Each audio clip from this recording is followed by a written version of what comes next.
L'Impact Show.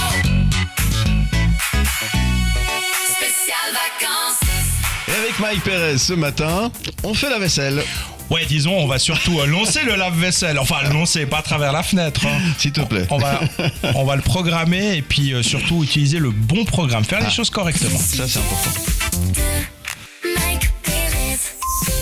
Alors, comment faire pour bien faire comment utiliser son lave-vaisselle mode d'emploi avec Mike Perez?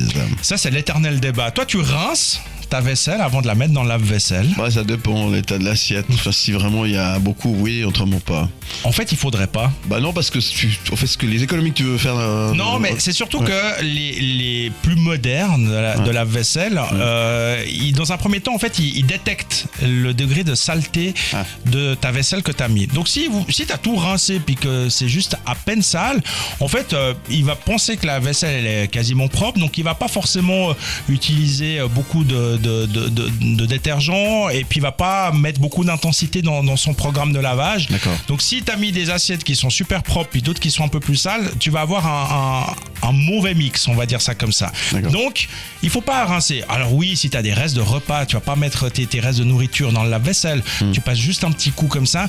Mais des fois, j'en vois qui, effectivement, tu as l'impression qu'ils font la vaisselle avant de mettre dans le lave-vaisselle, quoi. Non, ça sert à rien, quoi. Tu rinces juste le plus gros et le reste, le lave-vaisselle, il est fait pour ça. Hein. C'est lui qui va laver. C'est pas toi de le faire avant. Et je crois qu'on consomme moins d'eau de toute façon. Avec En plus, oui, c'est pas très écolo que de vouloir à tout prix faire la vaisselle avant de mettre dans la vaisselle. Exactement. Ensuite, on parle d'écologie. Le programme rapide, on pense toujours que parce que ça va vite, on dépense moins d'électricité, donc c'est mieux. Mais en fait, pas du tout, parce que c'est justement le programme le plus énergivore de tous les programmes de ton lave-vaisselle. Le programme économique, lui, tu vois, il est long. Tu te dis ouais, mais si il dure 2h30 au lieu d'une heure, je consommais plus d'électricité.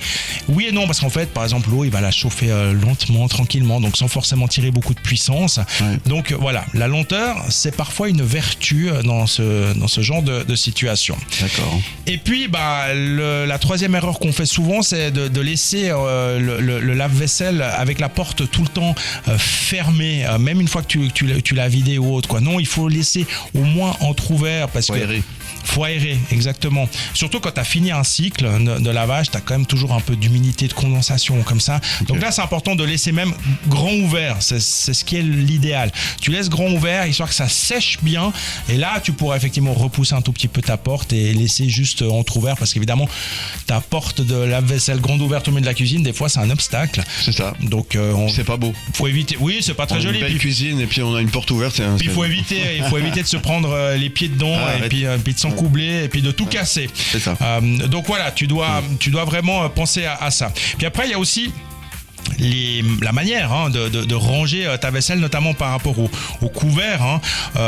Les couteaux, ça c'est un petit conseil pratique. Tu mets plutôt la pointe vers le bas et le manche vers le haut quand tu mets dans le panier. Ah, ça, ça c'est juste histoire aussi d'éviter de te blesser. Enfin, surtout quand c'est un couteau pointu.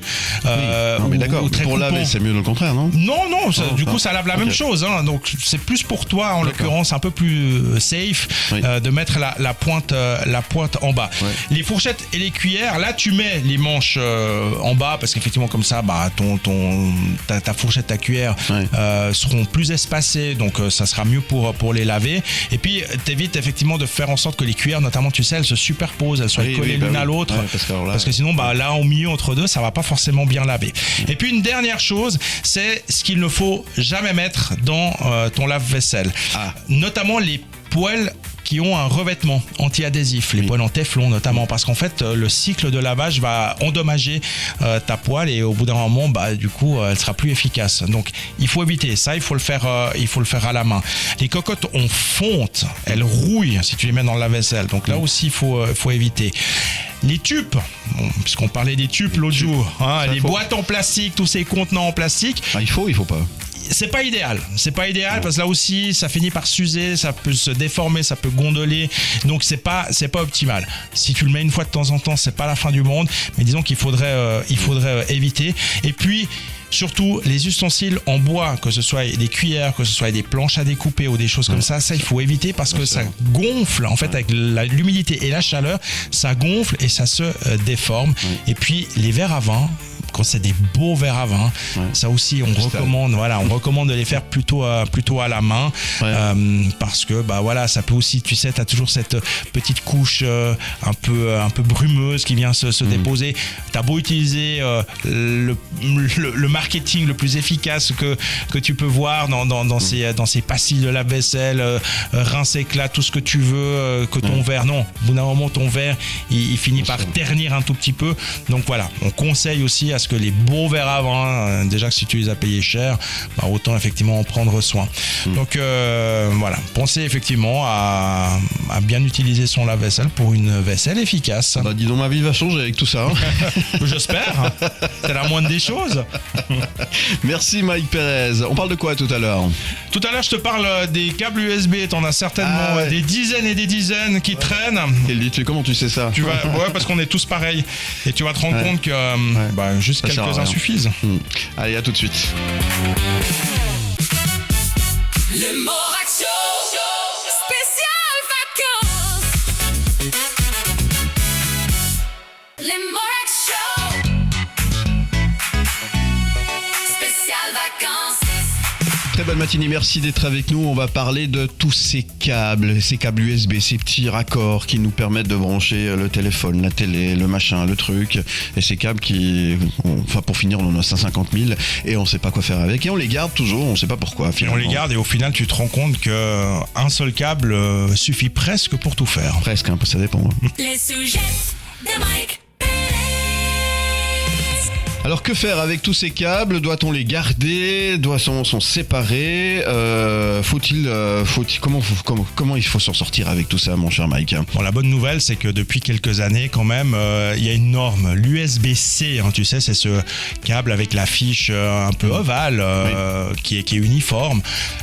Ça s'est imposé comme étant la norme, c'est obligatoire. Donc maintenant, tous les appareils sont censés être équipés d'un raccordement, d'une prise USB-C. Donc maintenant, si tu achètes un nouvel appareil avec ce câble USB-C, tu peux tout faire. Mais évidemment, tu as des appareils qui sont un peu plus anciens, tu as encore des vieux raccordements. Alors, il faut déjà savoir si le câble qui traîne dans ton tiroir, parce que tu as ce qu'on appelait des micro USB à l'époque, ou les USB-A, qui sont ceux qui sont un tout petit peu plus grands, un tout petit peu plus larges. Est-ce que tu en as encore l'utilité? Ça, c'est déjà la première question. Est-ce que tu as encore à la maison des appareils qui nécessitent ce genre de câble? Est-ce que, si je prends l'exemple des anciens iPhone qui avaient cette connectique qu'ils appelaient Lightning chez Apple, est-ce que tu as encore des appareils comme ça? Parce que si tu as acheté un iPhone ces 2 ou 3 dernières années, tu es déjà passé sur de l'USB-C. Toute la connectique en fait de Apple a basculé sur l'USB-C. Donc si tu n'as plus d'ancien iPhone, si tu as changé tes écouteurs ou ta tablette récemment ou comme ça, tu n'as plus forcément besoin de ces câbles. Donc pourquoi le garder? Ça sert à rien. C'est ça. Ce qui est important aussi, c'est de te dire, faut pas le mettre à la poubelle, parce que ça reste du raccordement électrique et que il faut trier. Donc tu l'amènes à la déchetterie. À la déchetterie, on va récupérer tous ces câbles. Il y a toujours une benne pour les appareils électriques ou électroniques. Donc tu déposes ça là-bas, puis comme ça, effectivement, ça peut être trié, recyclé, même valorisé correctement. Donc regarde déjà, fais un tri dans tous tes câbles. Tu les sors tous, puis tu dis, ok, celui-là, en fait, j'ai plus d'appareil. Ok, loin. Celui-là, est-ce qu'il fonctionne encore? Parce que là aussi, un câble, ça n'a pas une durée de vie éternelle. Tu t'en rends bien compte, tout d'un coup, ça marche plus, ça charge plus, j'arrive plus à faire la connexion ou autre, quoi. C'est peut-être que ton câble, effectivement, il a peut-être pris un coup, il a été plié ou je ne sais quoi. C'est comme ça avec toute connectique. Donc, tu dois aussi de temps en temps tester pour voir si ça fonctionne encore correctement. Et ensuite, achète-toi des câbles qui soient performants, qui soient de bonne qualité. Parce que là encore, quand tu achètes sur des sites en ligne venus de Chine des câbles, c'est super intéressant parce que c'est pas cher. Puis tu dis, la bonne affaire. Puis en fait, tu te rends assez vite compte que ces câbles, ils ont une durée de vie qui est plus que limitée. Ils sont fragiles. Ouais. Voilà, ils sont très très fragiles.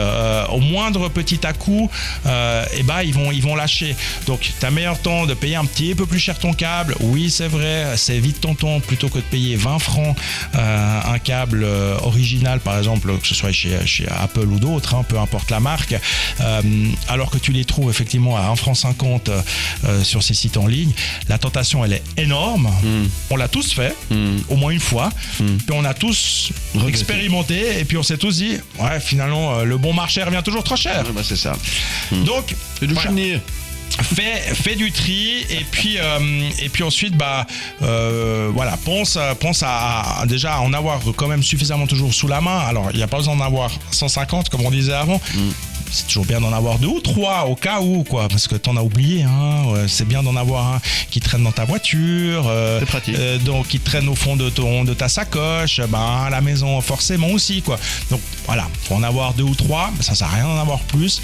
Et surtout, teste-les aussi, vérifie. Celui que tu laisses traîner dans la voiture, de temps en temps, prends-le pour voir si il fonctionne toujours, s'il n'y a pas eu de soucis. Parce que les le jour, différences de température. voilà, le jour où tu en auras besoin et puis qu'il ne fonctionne pas, tu vas être un peu embêté. C'est toujours comme ça, effectivement. C'est souvent le cas d'ailleurs. C'est que, ça y est, j'en ai un à la voiture. Oui, celui-là il va plus parce qu'il a fait l'hiver, l'été et il n'a pas supporté ces changements de température. Ou tu l'as mis dans la boîte à gants puis tu l'as coincé, tu sais, dans la boîte à gants.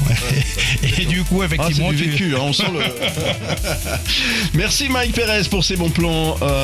Vous restez avec nous, on est là jusqu'à 9h. Place à la musique. Spéciale vacances. Le mot